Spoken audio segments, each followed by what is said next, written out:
Welcome to انٹیلیکچوئلز avenue. آج ہم گائے D ماپاسان یعنی ایک فرینچ رائٹر کی جس شارٹ سٹوری کو ڈسکس کرنے جا رہے ہیں اس کا ٹائٹل ہے دا نیکلس۔ نیکلس کا مطلب ہے گلے کا ہار۔ اگر ہم گائے ڈی ماپاسان کے سٹائل کی بات کریں تو یہ ہمیشہ آئرنک اور ٹوئسٹ اینڈ دیتا ہے، یعنی اس کی سٹوریز کا اینڈ ہمیشہ ایک ڈیفرنٹ قسم کا اینڈ ہوتا ہے جو کہ ہماری ایکسپیکٹیشنز کے اکارڈنگ نہیں ہوتا۔ یہ سٹوری سب سے پہلی مرتبہ 17 فروری 1884 میں ایک فرینچ نیوز پیپر جس کا نام لے گالیس تھا اس میں پبلش ہوئی۔ اس کے بعد باقاعدہ اسے 1888 میں پبلش کیا گیا۔ اس شارٹ سٹوری میں third person point of view کو بیان کیا گیا ہے اور اس کے 3 کیریکٹرز ہیں۔ فرسٹ کیریکٹر میتلڈا ہے، سیکنڈ کیریکٹر اس کا ہسبینڈ یعنی مسٹر لوئزل ہے اور تھرڈ کیریکٹر میڈم فورسٹیئر ہے جو کہ میٹلڈا کی فرینڈ ہے۔ اب ہم آتے ہیں اس شارٹ سٹوری کی کریٹیکل اور ڈیٹیلڈ سمری کی جانب۔ سب سے پہلے میٹلڈا کا کیریکٹر انٹروڈیوس کروایا گیا ہے کہ وہ پیدائش سے ہی ایک بہت ہی خوبصورت لڑکی ہے، لیکن بدقسمتی سے وہ ایک غریب گھرانے میں پیدا ہو گئی۔ اس نے اس بات کی کبھی توقع ہی نہیں کی تھی کہ اس کی شادی کسی امیر گھرانے کے شخص کے ساتھ ہوگی۔ اس کے پاس نہ تو پہننے کے لیے ڈھنگ کے کوئی کپڑے تھے، نہ ہی اچھی جیولری تھی اور نہ ہی اسے زندگی میں کوئی ایسی چیز ملی جس کی اس نے خواہش کی۔ سٹڈی کے دوران اگر اس کی دوستی کسی امیر گھرانے کی لڑکی کے ساتھ ہو بھی جایا کرتی تو وہ اس کے گھر نہیں جاتی تھی، کیونکہ اس دوست کے گھر کا امیرانہ ماحول اسے بہت پریشان کیا کرتا تھا اور وہ سارا دن غم کے عالم میں اور مایوسی کے عالم میں ہمیشہ رویا کرتی تھی۔ منسٹری آف ایجوکیشن کے ایک کلرک کے ساتھ اس کی شادی ہو گئی جس کے گھر کی حالت بھی بہت زیادہ خستہ تھی، یعنی اس کے گھر کی دیواریں بہت ہی خستہ تھیں اور پردوں کا رنگ بھی بہت ہی مدھم تھا اور کرسیوں کے کپڑے بھی پھٹے پرانے تھے۔ جبکہ میٹلڈا کی خواہش تو یہ تھی کہ اس کی شادی کسی ایسے گھر میں ہو جہاں بہت ہی قیمتی فرنیچر ہو اور ان کا لائف سٹائل بھی بہت زیادہ امیرانہ ہو۔ اس کے بعد لوئزل یعنی میٹلڈا کے ہسبینڈ کا تعارف کروایا گیا ہے۔ منسٹری آف ایجوکیشن میں ایک کلرک تھا اور وہ ایک کنٹینٹڈ یعنی قناعت پسند شخص تھا۔ اس کے پاس جو کچھ تھا وہ اسی پر ہی خوش تھا، جیسا کہ جب وہ شام کے وقت گھر آتا تو گھر کے کھانے سے ہی وہ لطف اندوز ہوا کرتا تھا، یعنی اسے باہر کے کھانے کی کوئی زیادہ خواہش نہیں تھی۔ ایک شام وہ ایک انویلپ لے کے آیا جس کے اندر ایک پرنٹڈ کارڈ تھا۔ اس نے میٹلڈا سے کہا کہ میں یہ تمہارے لیے لایا ہوں۔ میٹلڈا نے اسے کھول کر دیکھا تو وہ ایک انویٹیشن کارڈ تھا جس میں لکھا گیا تھا کہ 18 جنوری کی شام منسٹر آف ایجوکیشن کی طرف سے ایک دعوت ہے جس میں انہیں ود فیملی انوائٹ کیا گیا ہے۔ اس پر میٹلڈا پریشان ہو گئی اور اس نے کہا کہ وہ کون سا لباس پہن کر دعوت میں جائے گی۔ اس پر لوئزل نے جواب دیا کہ وہی لباس جو کہ تم نے تھیٹر میں پہنا تھا تو وہ پہن سکتی ہو، جس پر میٹلڈا نے انکار کر دیا اور اس نے رونا شروع کر دیا۔ اس کی آنکھوں سے 2 بڑے آنسو گرے اور اس نے کہا کہ تم یہ کارڈ اپنے کسی دوست کو دے دو جس کی بیوی کے پاس اچھا ڈریس ہو تاکہ وہ اس دعوت میں جا سکے۔ اس پر لوئزل بھی پریشان ہو گیا۔ اس نے میٹلڈا سے پوچھا کہ نئے لباس کی قیمت تقریباً کیا ہوگی۔ میٹلڈا نے کہا کہ تقریباً 400 فرانکس اگر مل جائیں تو اس سے ایک نیا سوٹ ارینج ہو سکتا ہے۔ فرانک فرینچ کرنسی کا نام ہے۔ لوئزل نے آنے والی موسم گرما میں نینٹر میں ہر سنڈے کو لارکس کے شکار کے لیے ایک گن خریدنے کے لیے کچھ رقم محفوظ کی تھی جو کہ تقریباً 400 فرانکس ہی تھی۔ لوئزل نے وہ تمام رقم میٹلڈا کے حوالے کر دی۔ اس سے وہ خوش ہو گئی اور اس نے اپنے لیے ایک نیا لباس خرید لیا، لیکن پریشانی کی بات یہ تھی کہ اس کے پاس ڈریس کے ساتھ پہننے کے لیے کوئی اچھی جیولری نہیں تھی۔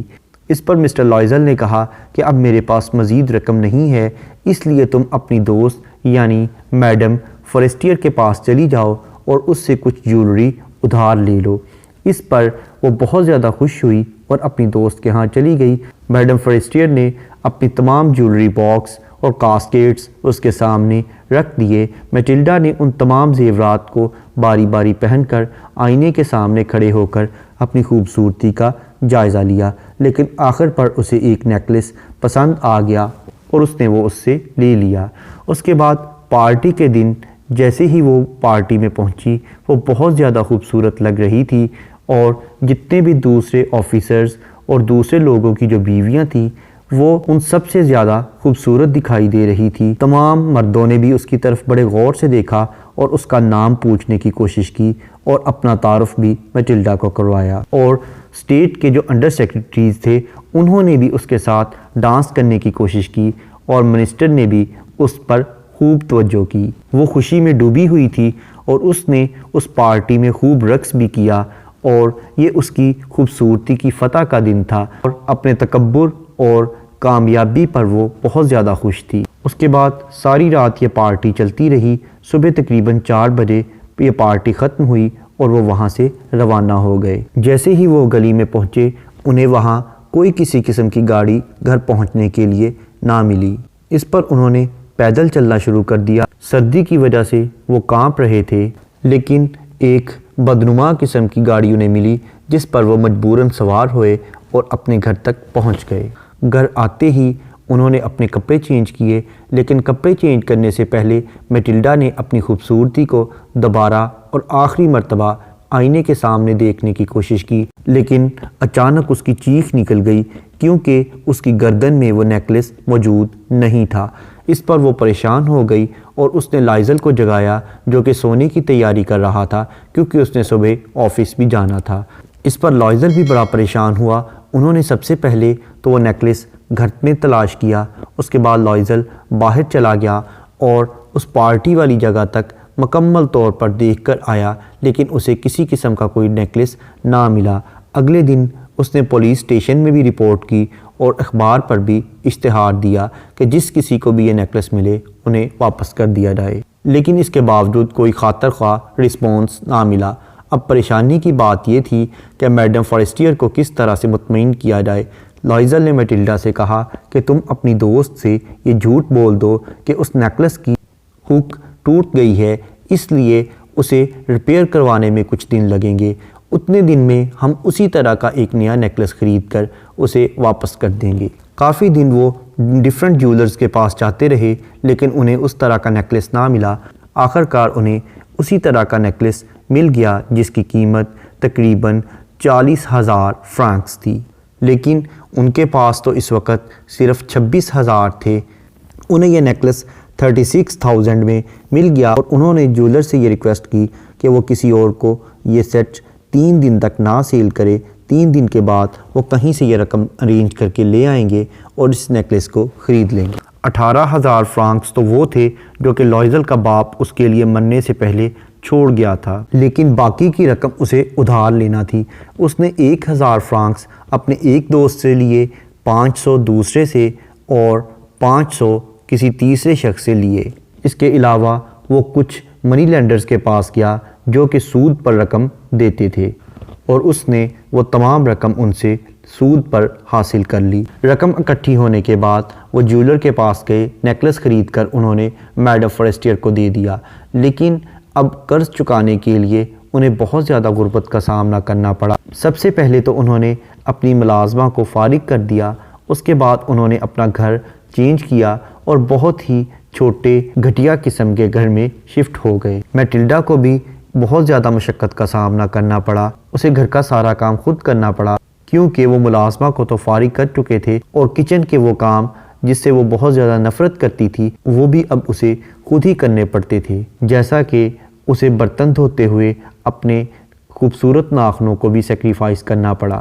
اسے گھر کے تمام کپڑے بھی خود دھونے پڑتے اور خود ہی انہیں سکھانے کے لیے رسی پر ڈالنا پڑتا تھا۔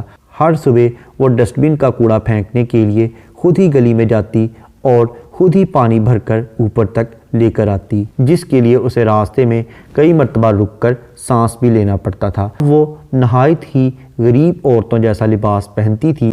بازار کا تمام سودا سلف بھی اسے خود ہی لے کر آنا پڑتا تھا، اور وہاں جا کر وہ دکانداروں کے ساتھ ایک ایک پینی کے لیے کافی دیر تک لڑتی رہتی، اور مسٹر لوئزل بھی اپنے کام سے واپس آنے کے بعد ایک تاجر کے ہاں اکاؤنٹنٹ بن گیا، جہاں سے اسے کاپی کرنے پر ایک پیج کے تقریباً 2.5 پینس مل جایا کرتے تھے۔ ان کی یہ غربت کا عالم تقریباً 10 سال تک جاری رہا۔ 10 سال ختم ہونے کے بعد سارے کا سارا قرضہ ختم ہو گیا، لیکن اب میٹلڈا کافی بوڑھی دکھائی دینے لگ گئی تھی، اور وہ بھی غریب عورتوں کی طرح کافی مضبوط اعصاب کی مالک ہو گئی تھی۔ اس کے بالوں کی حالت بھی کافی خراب ہو گئی تھی، اور اس کے جو کپڑے تھے وہ بھی بہت ہی بوسیدہ دکھائی دیتے تھے۔ اس کے ہاتھ بھی بہت زیادہ سرخ اور خراب ہو گئے تھے، اور اس کی آواز میں بھی ایک تلخی سی آ گئی تھی۔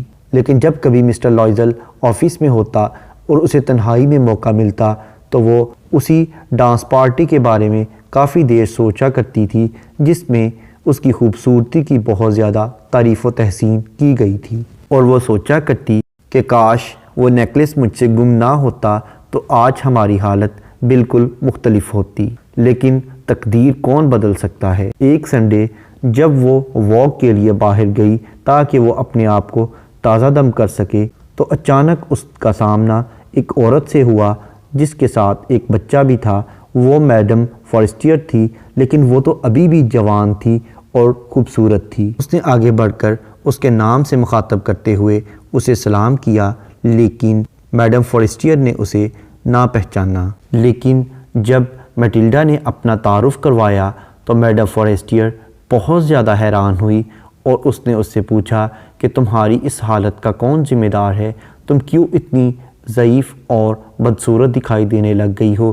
اس پر میٹلڈا نے اسے جواب دیا کہ تمہارے اس نیکلس نے ہمارا یہ حال کر دیا۔ اس پر اس نے اسے پورے کا پورا واقعہ سنایا کہ کس طرح سے وہ ہم سے گم ہو گیا تھا، اور ہمیں اسی جیسا ارینج کرنے کے لیے بہت زیادہ محنت کرنی پڑی۔ لیکن میڈم فورسٹیر اسے بتاتی ہے کہ وہ نیکلس اصل نہیں تھا، بلکہ وہ تو ایک آرٹیفیشل نیکلس تھا جس کی قیمت محض 500 فرانکس تھی، جس کے لیے تم لوگوں نے اپروکسیمیٹلی 40,000 فرانکس اور زندگی کے 10 سال ضائع کر دیے۔ اس کے بعد اگر ہم اس شارٹ سٹوری کے تھیمز کو دیکھیں تو اس میں سب سے پہلے تو ہمیں میٹلڈا کی بیوٹی کی شکل میں ویمن بیوٹی کا ذکر ملتا ہے، اور اس کے بعد عورتوں کی ایمبیشنز یعنی ان کی خواہشات اور ان کے لالچ کا بھی ہمیں تھیم ملتا ہے۔ اس کے علاوہ ہمیں میٹیریل پوزیشنز کا بھی ذکر ملتا ہے کہ انسان کی کوشش ہوتی ہے کہ اسے ہر چیز وقت سے پہلے میسر آ جائے۔ اس کے علاوہ اس میں ہمیں ریئلٹی اور ایلوژن کے درمیان جو ڈفرینس ہے اس کا بھی ذکر ملتا ہے کہ لوئزل جو ہے وہ ریئلٹی بیسڈ لائف گزارنا چاہتا ہے، جبکہ میٹلڈا ہمیشہ ایلوژنز کی دنیا میں رہتی ہے۔ اس کے علاوہ ہمیں لوئزل کے کیریکٹر سے سیکریفائس کا تھیم بھی ملتا ہے اور سفرنگ کا تھیم بھی ملتا ہے، حالانکہ اس کا اپنا کوئی قصور نہیں تھا، لیکن میٹلڈا کی غلطی کی وجہ سے اس کو بھی اس کی سزا بھگتنا پڑی۔ اس کے علاوہ ہمیں کلاس ڈسکریمنیشن کا بھی تھیم ملتا ہے کہ کس طرح سے غریب لوگ اپنے آپ کو امیر لوگوں کے مد مقابل کرنے کے لیے بہت زیادہ مشکلات سے گزرتے ہیں۔ اس کے علاوہ ہمیں مورل لیسن بھی ملتا ہے کہ ہمیں ہمیشہ آنیسٹ رہنا چاہیے، اگرچہ ہم سے نقصان ہو بھی جائے لیکن پھر بھی ہمیں اس کا مداوع کرنا چاہیے۔ اور دوسرا سبق ہمیں یہ ملتا ہے کہ ہیپینس جو ہے یعنی جو خوشی اور پلیئر ہے، اس کے سورسز تلاش کرنے کے لیے ہمیں اپنی لیمٹس کو کراس نہیں کرنا چاہیے، بلکہ ہمیں اپنے میٹیریل سورسز کے اندر رہتے ہوئے اپنی خوشی کو تلاش کرنا چاہیے۔ یہاں پر یہ لیکچر ختم ہوا۔ Thank you for attending this lecture.